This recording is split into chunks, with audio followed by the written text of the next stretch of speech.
जैसा कि tales of demon के लास्ट पार्ट में हमने देखा था कि अब नियली ने फाइनली सेलेस्टियन फॉलन थंडर स्वॉर्ड को मर्ज कर लिया था अपने साथ में, जिसके साथ ही हमें ये भी पता चला था कि दूसरी ओर टियानियन डिवाइन सेक्ट में डीमंस ने अटैक कर दिया था और उनके लोगों को डीमन से बचाने के लिए नैनगोंग वहां पर आ जाती हैं, जो वहां पर एक शील्ड फॉर्मेशन बैरियर क्रिएट कर देती हैं, जिससे डीमन अंदर तो नहीं आ पा रहे थे, लेकिन डीमंस ने उस सेक्ट को हर जगह से घेर लिया था। अब कोई भी टियानियन डिवाइन सेक्ट से बाहर बचकर नहीं निकल सकता था। इसीलिए लीडर नैनगोंग तुरंत ही जियुन और निंगर को मैसेज भेज देती हैं हेल्प के लिए। दूसरी ओर निंगर और जियुन जो कि नियली के साथ में थी, उन्हें मैसेज मिल गया था और वो तुरंत ही अपने सेट को बचाने के लिए निकल पड़ती हैं। तो नियली उनसे कहता है कि तुम लोग चलो, मैं भी तुम्हारे पीछे पीछे आ रहा हूँ। और अब मौका आ गया था फाइनली नियली का डीमन क्लैन से डायरेक्ट बैटल करने का। और अब आगे, लेकिन दोस्तों वीडियो को शुरू करने से पहले मैं बता दूं कि आप में से बहुत सारे लोग मेरी वीडियोस को देख तो रहे हैं लेकिन चैनल को सब्सक्राइब नहीं कर रहे हैं। इसीलिए जिसने भी चैनल को सब्सक्राइब नहीं किया है,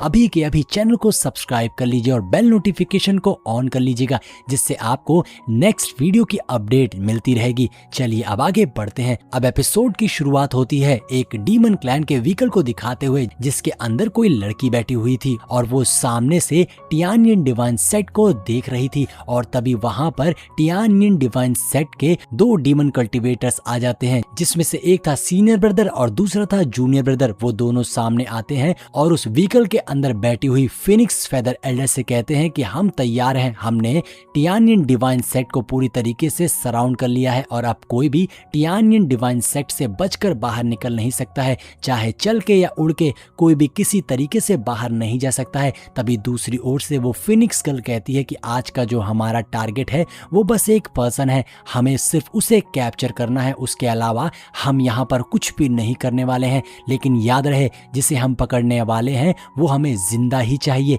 अब ये बात सुनकर वो दोनों ब्रदर पूछते हैं कि आखिर ये कौन है जिसे पकड़ने के लिए फिनिक्स गर्ल को पर्सनली आना पड़ा है, एक्शन लेना पड़ा है। जिसपे फिनिक्स गर्ल कहती है कि वो जो पर्सन है वो फेदर गॉड सेट का मास्टर है और उसका नाम है नियली, जो कि ड्रैगन रियल्म का कल्टीवेटर है। ये बात सुनकर वो दोनों ब्रदर्स कहते हैं, अच्छा ड्रैगन रियल्म का कल्टीवेटर और साथ ही सेट मास्टर। अब वो दोनों ये बात सुनकर फिनिक्स गर्ल से कहते हैं कि आप परेशान मत होइए, हम आसानी से उसे हैंडल कर लेंगे। आज वो हमारे हाथों से बचकर नहीं निकल सकता है, उसे तो क्या, हम उसके पूरे फेदर गॉड सेट को ही डिस्ट्रॉय कर देंगे, क्योंकि हमारे अंदर बहुत जोश आ गया है। जिसपे फिनिक्स गर्ल कहती है, जरा सा अपने जोश को ठंडा कर लो और इतना उड़ने की जरूरत नहीं है, तुमसे जितना कहा गया है सिर्फ उतना ही करना, क्योंकि फेदर गॉड सेट अब पहले जैसा नहीं रह गया है कि तुम सोचो और तुम उसके ऊपर अटैक कर दो, वो चीर फाड़ मचा देगा। इसीलिए अच्छा यही होगा, जितना मैंने तुमसे कहा है तुम बस उतना ही करो।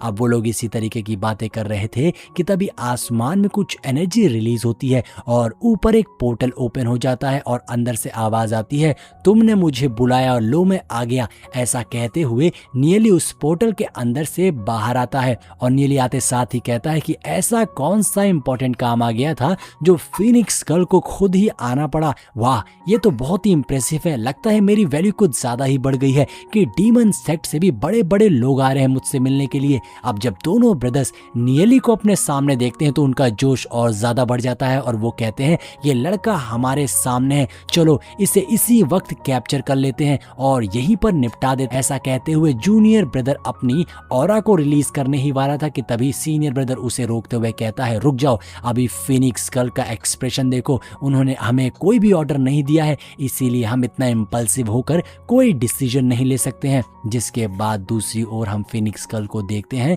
जो कहता है कि ये लड़का खुद ही यहाँ पर आ गया, लगता है इसका कोई तो प्लान है। जिसके बाद फिनिक्स गर्ल अपने उस व्हीकल के अंदर से बाहर निकलती है, जो कि दिखने में बहुत ज्यादा खूबसूरत लग रही थी। उसे देखकर वो दोनों सीनियर एंड जूनियर ब्रदर्स उसे देखकर खो से जाते हैं। जिसके बाद फिनिक्स गर्ल सीधा टेलीपोर्ट होकर नियली के सामने आकर खड़ी हो जाती है और उसके अंदर से काफी ऑरा रिलीज हो रहा था। वो नियली से कहती है, अच्छा तो तुम ही हो नियली। तो वहीं दूसरी ओर नियली समझ जाता है कि ये लड़की मार्शल सोवरेन के पीक पर है और साथ ही नियली को याद आ जाता है कि इस लड़की के साथ नियली का भी पुराना हिसाब बाकी है। जिसके बाद नियली कहता है कि मैं बहुत ही ज्यादा खुश हूँ कि फिनिक्स गर्ल खुद ही मुझे ढूंढ रही हैं, ये तो तो मेरे लिए बहुत ही सौभाग्य की बात है। क्या मैं जान सकता हूँ कि मैं आपके लिए क्या कर सकता हूँ? क्या आपको मेरे साथ में कुछ रोमांटिक मोमेंट्स बिताने हैं जो आप मुझे पर्सनली ढूंढने चली आए हैं? अब यहाँ पर नियली फिनिक्स गर्ल को टीज करने की कोशिश कर रहा था,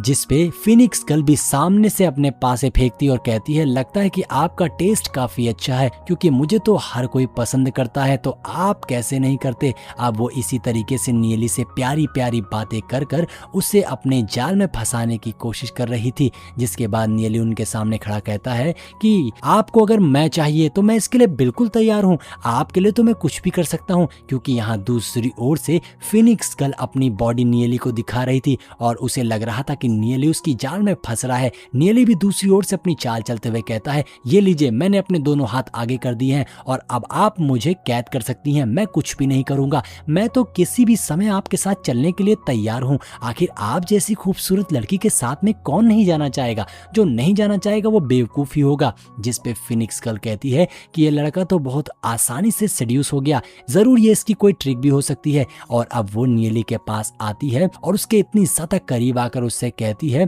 तो मैं तुम्हें कैप्चर करने नहीं आई हूँ, मैं तो तुम्हें पर्सनली इनवाइट करने आई हूँ। ये बात सुनकर नियली कहता है, ये तो मेरे लिए बहुत ही ऑनर की बात है कि आप मुझे इनवाइट करना चाहती हो, मैं आपके साथ जरूर चलना चाहूंगा, मैं चाहता हूँ कि आप मेरी लवर बन जाएं। यहाँ पर नियली भी कमाल का खेल खेल रहा था, तो फिनिक्स गर्ल भी उसकी बॉडी पे अपना हाथ फेरते हुए उसे अपनी जाल में फंसाने की कोशिश कर रही थी।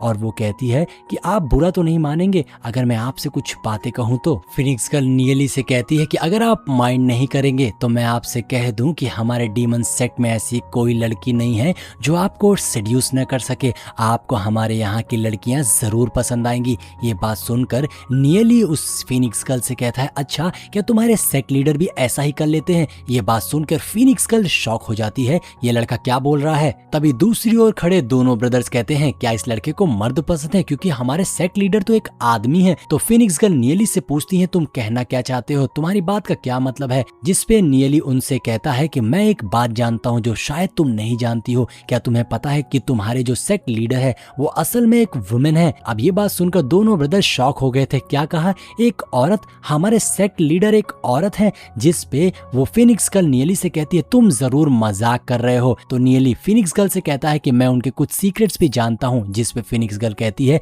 ऐसे कौन से सीक्रेट्स हैं जो तुम जानते हो, बताओ मुझे, मैं जानना चाहती हूँ मेरे सेट लीडर के सभी सीक्रेट्स को। जिस पे नियली कहता है, बहुत सारे एग्जांपल्स हैं कि वो एक वुमेन हो सकते हैं, जैसे कि तुम्हारे जो लीडर हैं उन्हें पेस्ट्रीज खाना पसंद है जो कि फिनिक्स गर्ल के हाथों से ही बनाई हुई होती है, और इसके अलावा उनके अंदर माइंड रीडिंग एबिलिटीज भी हैं। और मैं ये भी जानता हूँ कि जिस तरीके की तुम हो, तुम्हारे अंदर भी ये एबिलिटीज हैं कि तुम किसी के माइंड को पढ़ सकती हो। और साथ ही नियली ये भी कहता है कि मैं कुछ ऐसी बातें भी जानता हूँ जो शायद आप नहीं जानती होंगी। ये बात सुनकर वो फिनिक्स गर्ल शॉक थी और पूछती है कि ये कौन सी बातें हैं। जिस पे नियली कहता है कि हमें लगता है कि हमें ये सारी बातें प्राइवेट में करना चाहिए, क्योंकि मैं ये नहीं चाहता कि तुम्हारे सेट लीडर बदनाम हो जाए। तो फिनिक्स गर्ल उन दोनों ब्रदर को देखती है जो कान लगाकर बातें सुनने की कोशिश कर रहे थे, इसीलिए वो अपने आसपास में एक साउंड प्रूफ बैरियर क्रिएट कर देती है, जिससे अब कोई भी साउंड बाहर नहीं जाने वाली थी। और वो नियली से कहती है कि बताओ तुम क्या जानते हो? जिस पे नियली कहता है कि मैं तो बस ये कहना चाह रहा था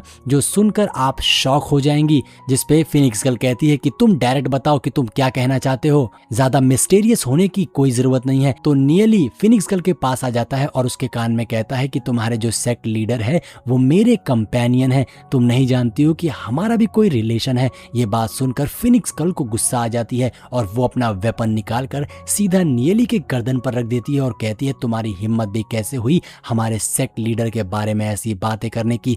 तुम जैसे ह्यूमंस के साथ में उनका रिलेशन कभी नहीं हो सकता है, हम तुम्हें खत्म कर देंगे, इसी वक्त मार देंगे अगर दोबारा तुमने उन्हें इंसल्ट करने की कोशिश करी। जिस पे नियली अपने दूसरे फॉर्म को एक्टिवेट करते हुए कहता है कि ये देखो, मैं एंशिएंट डीमन फॉक्स क्लैन से हूँ। अब ये देखकर फिनिक्स गर्ल और शॉक हो जाती है कि ये तो एंशिएंट डीमन फॉक्स क्लैन से है, जरूर इसके अंदर डिमोनिक ब्लड लाइन्स होगी। लेकिन अभी भी उसको भरोसा नहीं हो रहा था और वो कहती है कि तुम बहुत ही कनिंग हो, तुम मुझे धोखा देने की कोशिश कर रहे हो, लेकिन ऐसा बिल्कुल भी नहीं होने वाला है। जिस पे नियली कहता है कि सच में आपको अपनी आंखों पे बहुत ज्यादा भरोसा है, लेकिन क्या कभी आपने देखा है कि आपके जो सेक्ट लीडर मोयू हैं उनके रिस्ट पर एक ड्रैगन प्रिंट है जिसका साइज लगभग अंगूठे जितना है। अब फिनिक्स गर्ल ये भी सुनकर शॉक हो जाती है कि नियली को उनके सेक्ट लीडर मोयू का असली नाम तक पता है, लेकिन वो अभी भी नियली की बात पर भरोसा करने को तैयार नहीं थी और वो कहती है कि चलो ठीक है, तुम्हें इसके बारे में पता है, लेकिन इसका मतलब ये नहीं है कि मैं ये मान लूंगी कि तुम्हारा हमारे सेक्ट लीडर के साथ में कोई रिलेशन है और वो एक औरत है। जिस पे अब नियली फिनिक्स गर्ल को समझाने की कोशिश करता है कि तुम उनके बहुत ज्यादा क्लोज हो, तो हो सकता है कि तुम उनकी बॉडी के कुछ यूनिक प्रिंट्स को भी जानती होगी जिसके बारे में ज्यादा लोग को नहीं पता है। और अब नियली बताने लग जाता है कि उसकी पूरी बॉडी पे लगभग 6 ड्रैगन प्रिंट है, 2 तो उसके पैरों पे है और एक लगभग उसके शोल्डर के पास में है, और मैं बताऊं कि कुछ और कहां पर है। ऐसा कहते हुए नियली फिनिक्स गर्ल के बहुत ज्यादा करीब आ गया तो फिनिक्स गर्ल उसे पीछे फेंक देती है और उस पर अपना वेपन तान देती है और कहती है कि चलो ठीक है, तुम उनके सीक्रेट्स को जानते हो, लेकिन अभी भी मैं ये मानने को बिल्कुल भी तैयार नहीं हूं कि तुम्हारा उसके साथ में कोई रिलेशन है। लेकिन मन ही मन अब फिनिक्स गर्ल को भी डाउट होने लग गया था और यहाँ पर नियली मन में सोच रहा था कि आखिर उसे सारी बातें कैसे पता है। तो हमें पता चलता है दरअसल लास्ट टाइम जब प्रीवियस लाइफ में नियली की मोयू के साथ में फाइट हुई थी तो उस वक्त उसने एक फॉर्मेशन को एक्टिवेट किया था जिससे उसके बॉडी के सभी ड्रैगन प्रिंट एक्टिवेट हो गए थे और नियली ने उन्हें देख लिया था और यहाँ पर नियली उसी से चाल चल रहा था और फिनिक्स गर्ल को बेवकूफ बनाने की कोशिश कर रहा था। और फिनिक्स गर्ल बेवकूफ बन भी जाती है, वो मान भी लेती है कि उसका सेक्ट लीडर एक औरत है और वो नियली के सामने घुटने टेकते हुए कहती है कि आप तो लॉर्ड हैं, आप तो अंतर्यामी हैं, आपको तो सब कुछ पता है। और इसी सीन के साथ में हमारा ये एपिसोड यहीं पर एंड हो जाता है। तो दोस्तों अगर वीडियो पसंद आई हो तो लाइक और कमेंट जरूर करिएगा। मिलते हैं नेक्स्ट वीडियो में।